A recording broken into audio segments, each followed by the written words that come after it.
As you know, the technical area that I wish to cover during this videotape is underhook offense. I'll show you a wide variety of things you can do from an underhook, from basic to simple. But before I get on into the technical instruction, I'd like to share with you a little philosophy about what some of the things I think are important to your success in order to become a good wrestler.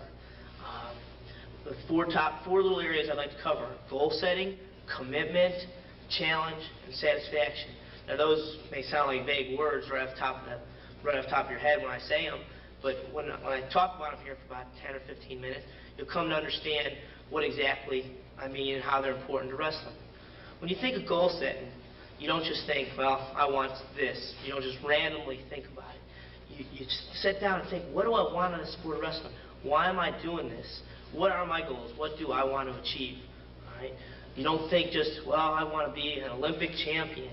All right? It doesn't work that way. If you're a 7th grader and that's your only goal, the goals aren't serving their purpose. You need what I call a goal ladder. You need to be able to step from one goal to another, and keep climbing and climbing and climbing. Making the Olympics or winning the Olympic gold, which is still my ultimate goal. Of course I did. When I saw those things on TV, that was more of a dream at that time. It was a long-term goal. Shorter-term goals for me might have been making the junior high wrestling team, a goal that I didn't even accomplish in my first year of wrestling in 7th grade. Right? It was a goal. It didn't happen for me. Just like making the Olympic team was a goal, it did happen for me. Just like winning the gold in '92 and or '96 is a goal that I have, that I'm really working hard to achieve.